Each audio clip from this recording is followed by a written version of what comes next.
सबको नमस्कार। आज ये वीडियो मैं उनके लिए बना रहा हूँ जो कल्याण के आगे कलेक्टर पासिंग में जो रूम ले रहे हैं। तो बहुत से ऐसे जन हैं जिनको यही पता नहीं होता कि अगर बिल्डर से हमें क्या लेना है।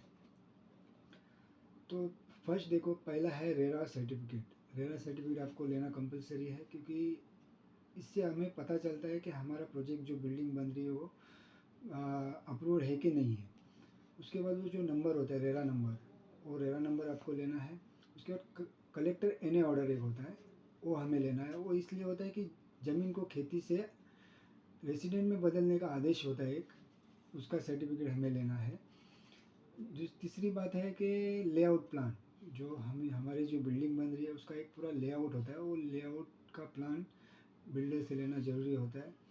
4 नंबर है आपको सीसी, काम करने का प्रमाण पत्र। जहाँ पे अगर बिल्डिंग बन रही है तो वहाँ पे बिल्डिंग बनने का एक प्रमाण पत्र होता है, वो हमें लेना बहुत ज़रूरी होता है। उसके बाद 5 नंबर है हमारा ओसी, इमारत में रहने का परमिशन। जैसे ओसी ये होता है कि अगर आपकी बिल्डिंग पूरी कंपलसरी रेडी है, वहाँ पे अगर रहने लायक है, सब एमिनिटीज़ हमारी पूरी तरह से बन गई है और बिल्डर हमको वहाँ पे रहने के लिए बोल रहा है, तो उसके पहले हमें बिल्डर से ओसी लेना बहुत ज़रूरी होता है। अगर हम बिना ओसी के वहाँ पे रहने जा रहे हैं तो कानूनी अपराध होता है, ये ध्यान रखिए आप, क्योंकि ओसी लेना बहुत ज़रूरी होता है।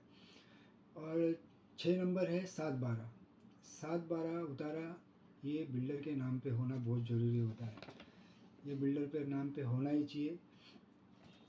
और 7 नंबर है देखो title clearance. Title clearance certificate होता है ये, और सर्च रिपोर्ट होता है। ये होता है कि वकील द्वारा दी गई रिपोर्ट होती है जो प्रमाणित करती है कि ज़मीन पे पुराना कानूनी विवाद या उसके ऊपर कोर्ट का कोई भी केस दर्ज नहीं है। ये टाइटल क्लियरेंस भी लेना बहुत ज़रूरी होता है। Sale agreement. सेल एग्रीमेंट ये होता है कि जो बिल्डर और हमारे बीच में जो फ्लैट का एग्रीमेंट बनता है उसे सेल एग्रीमेंट बोलते हैं। उसके बाद एग्रीमेंट बनने के बाद हमको एक इंडेक्स 2 मिलता है। ये इंडेक्स 2 भी लेना बहुत ज़रूरी होता है, क्योंकि इंडेक्स 2 एग्रीमेंट के अंदर नहीं होता, वो हमें अलग से मिलता है रजिस्ट्रेशन के बाद। और 9 नंबर है हमारा अलॉटमेंट लेटर। अलॉटमेंट लेटर ये होता है कि बिल्डर ने हमें ये फ्लैट रहने के लिए दे दिया है, एक बिल्डर की तरफ से हमें अलॉटमेंट लेटर मिलता है। और 10 नंबर है मैं पेमेंट रिसिप्ट। पेमेंट रिसिप्ट इसके लिए लेना ज़रूरी है क्योंकि हम हर चीज़ का बिल्डर को पेमेंट करते हैं, जैसे कि कुछ चेक से देते हैं, कुछ कैश में देते हैं। हम जो भी पेमेंट बिल्डर को करते हैं उसका रिसिप्ट बिल्डर से लेना बहुत ज़रूरी होता है। फिर है 11 नंबर है नो ड्यू सर्टिफिकेट और नो ऑब्जेक्शन सर्टिफिकेट। ये होता है कि पोजीशन लेते समय बिल्डर की तरफ से हमें मिलता है कि हमारा बिल्डर को कुछ भी देना नहीं निकल रहा है, हमने जितना भी पेमेंट था पूरी तरह से कर दिया है। उसका नो ड्यू सर्टिफिकेट हमें बिल्डर से लेना बहुत ज़रूरी होता है।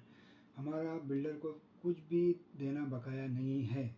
तो ये सब चीज़ें, अब 11 चीज़ें आपको ध्यान में रखनी है। 11 चीज़ें बिल्डर से बिना भूले आपको लेना बहुत ज़रूरी है, नहीं तो आगे जाके आपको बहुत तकलीफ होगी, क्योंकि एक एक डॉक्यूमेंट, ये जो 11 डॉक्यूमेंट हमने आपको बताए ये बहुत ज़रूरी होते हैं। ये सब चीज़ें आप ध्यान में रखिए, कहीं नोट करके रखिए। ये सब चीज़ें आप लेना बिल्डर से बिल्कुल भी ना भूलें।